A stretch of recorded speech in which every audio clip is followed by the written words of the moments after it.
Sir आज खेल रत्न award का नाम चेंज किया है। सर खेल रत्न अवार्ड का जो नाम चेंज किया है आज, मेजर ध्यानचंद खेल रत्न अवार्ड कर दिया है सर। पीएम मोदी ने राजीव गांधी खेल पुरस्कार का नाम बदलकर मेजर ध्यानचंद के नाम पे रख दिया है। आज के वीडियो में जानेंगे इस पुरस्कार, मेजर ध्यानचंद और टोक्यो ओलंपिक के उस खिलाड़ी के बारे में जो पीएम मोदी की वजह से मेडल जीत पाया। जय हिंद दोस्तों, मैं विरसा, रिप्लाई टाइम चैनल में आप सभी का फिर से स्वागत है। आज पीएम मोदी ने कहा कि मेजर ध्यानचंद के नाम पर खेल रत्न पुरस्कार का नामकरण करने के लिए भारत सरकार को नागरिकों की ओर से कई सारे अनुरोध प्राप्त हो रहे हैं। मैं उनके विचारों के लिए उनका धन्यवाद करता हूं। उनकी भावना का सम्मान करते हुए खेल रत्न पुरस्कार को मेजर ध्यान खेल रत्न पुरस्कार कहा जाएगा। राजीव गांधी खेल रत्न की बात करें तो यह पुरस्कार भारतीय खेलों का सर्वोच्च पुरस्कार है। सरकार ने 1991 से 1992 में इस पुरस्कार की शुरुआत की थी। इसे जीतने वाले खिलाड़ी को पत्र, अवार्ड और 25 लाख रुपए की राशि दी जाती है। सबसे पहला खेल रत्न पुरस्कार पहले भारतीय ग्रैंड मास्टर विश्वनाथन आनंद को दिया गया था। अब तक कुल 45 लोगों को यह अवार्ड दिया जा चुका है। अब जिन्हें नहीं पता उन्हें मैं बता दूं मेजर ध्यानचंद कौन थे। मेजर ध्यानचंद का जन्म 29 अगस्त 1905 को प्रयागराज में हुआ था। भारत में दिन राष्ट्रीय खेल दिवस के रूप में मनाया जाता है। उनकी आत्मकथा का नाम गोल है। ध्यानचंद ने सिर्फ 16 साल की उम्र में भारतीय सेना ज्वाइन कर ली थी। उनका असली नाम ध्यान सिंह था। वे ड्यूटी के बाद चांद की रोशनी में हॉकी की प्रैक्टिस किया करते थे, इसीलिए उन्हें ध्यानचंद कहा जाने लगा। उन्होंने 1926 से 1949 तक 185 इंटरनेशनल मैचों में 400 से अधिक गोल किए हैं। उनके खेल की बदौलत ही भारत ने 1928, 1932 और 1936 के ओलंपिक में गोल्ड मेडल जीता था। 1928 में एम्स्टर्डम ओलंपिक में उन्होंने सबसे ज्यादा 14 गोल किए थे। तब एक स्थानीय अखबार ने लिखा, यह हॉकी नहीं जादू था और ध्यानचंद हॉकी के जादूगर है। तभी से उन्हें हॉकी का जादूगर कहा जाने लगा।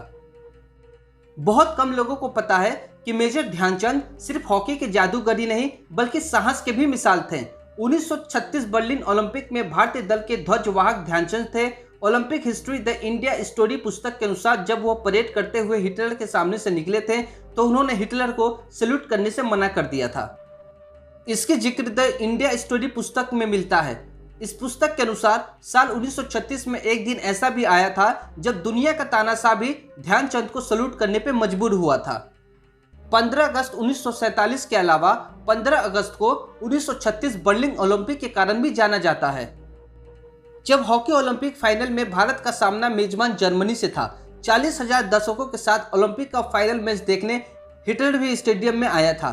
फाइनल मुकाबले के दिन मेजर ध्यानचंद ने एक बार फिर जादुई खेल दिखाया और भारत ने हॉकी में लगातार तीसरा ओलंपिक गोल्ड मेडल जीता। 1936 ओलंपिक फाइनल में ध्यानचंद ने 3 गोल किए और भारत ने मैच 8-1 से जीत लिया।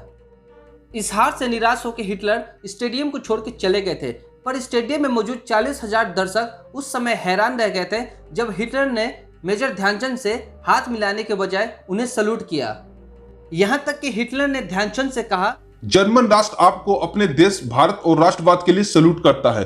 मेजर ध्यानचंद के खेल से प्रभावित होकर हिटलर ने उन्हें सेना में सबसे ऊंचे पद देने का प्रस्ताव दिया था, लेकिन ध्यानचंद ने बड़ी विनम्रता के साथ हिटलर का यह प्रस्ताव ये कहते हुए ठुकरा दिया कि भारत बिकाऊ नहीं है, भारत उनका देश है जिसे वो जान से ज्यादा चाहते हैं। हिंदुस्तान ही मेरा वतन है और मैं वहीं के लिए आजीवन खेलता रहूंगा। मेजर ध्यानचंद के इसी राष्ट्रवादी उत्तर की वजह से हिटलर उनका मुरीद हो गया और वो ओलंपिक मेजर ध्यानचंद का आखिरी ओलंपिक था। आपको बता दें कि कई बार मेजर ध्यानचंद जी के हॉकी के स्टिक को तोड़कर देखा गया था। लोगों को यह शक था कि हॉकी स्टिक से गेंद चिपक जाती है, मगर आरोप लगाने वाले को जल्द पता चल गया कोई गेंद स्टिक में नहीं बल्कि प्रतिभा के रूप में उनके अंदर थी, जिसके वजह से गेंद उनके स्टिक से चिपक जाती थी। मेजर ध्यानचंद की मृत्यु 3 दिसंबर 1979 को हुआ था। अंतिम संस्कार उसी झांसी के मैदान में किया गया था जहां उन्होंने शुरुआती दिनों में हॉकी के गुण सीखे थे। पेगासस मुद्दे पे संसद में हंगामा तो हो ही रहा है, जिसके वजह से संसद बार बार स्थगित भी हो रहा है। अब विपक्ष को एक और नया मुद्दा मिल गया, संसद न जाने का। सोच कर देखिए, ऐसा लगता है जैसे सरकार विपक्ष को मेन मुद्दे से भटकाने में, मेन इश्यू से भटकाने में कामयाब रही है। देश में तमाम समस्याएं को छोड़कर विपक्ष को पेगासस की पड़ी है और अब सरकार ने नामकरण के नाम पे नया मुद्दा विपक्ष को दे दिया। विपक्ष को मेरी यह सलाह है कि आम जनता को इस बात से कोई फर्क नहीं पड़ता कि किसका फोन टैप हुआ है। आपको अगर सत्ता में आना है तो बुनियादी चीजों का विरोध करना सीखे, शायद थोड़ी सहानुभूति आपके लिए लोगों के दिल में जगे, मगर लगता नहीं कि आप सही मुद्दों पे आएंगे और लोगों की उम्मीद जगाएंगे। दोस्तों, जैसा कि दंगल फिल्म में एक उदाहरण है कि गोल्ड मेडलिस्ट पेड़ पे नहीं उगते, उन्हें बनाया जाता है। इस बात को मोदी जी ने सही साबित किया है। आपको पता होगा कि भारतीय महिला वेट लिफ्टर मीराबाई चानू ने टोक्यो ओलंपिक के दूसरे दिन रजत पदक जीतकर इतिहास रच दिया था। उन्होंने 49 किलोग्राम कैटेगरी में 202 किलोग्राम वेट उठाकर देश को सिल्वर के रूप में पहला मेडल दिलाया था। पदक जीतने के कई दिनों बाद अब मणिपुर के मुख्यमंत्री बीरेंद्र सिंह ने एक खुलासा किया है। उन्होंने बताया कि पीएम मोदी ने मीराबाई चानू को इलाज के लिए अमेरिका भेजा था। मीराबाई चानू को बैक पेन था। अगर पीएम मोदी ने उन्हें मांसपेशियों के ऑपरेशन और प्रैक्टिस के लिए अमेरिका नहीं भेजा होता तो आज वो पदक नहीं जीत पाती। दोस्तों, आप अपने बच्चों को पढ़ाई के साथ स्पोर्ट्स में जरूर भेजें। डिग्री बनाने के साथ मेडल कमाना भी जरूरी है। डिग्री मिलने पे सिर्फ घर वाले गर्वित होते हैं, पर मेडल आने पे पूरा देश गर्वित होता है। आपके घर वाले भले ही एक दिन आपकी डिग्री को भुला देंगे, पर देश आपके मेडल को कभी नहीं भुलाएगा। दोस्तों, आज के वीडियो के लिए इतना ही। मिलेंगे अगले वीडियो में, तब तक के लिए जय हिंद।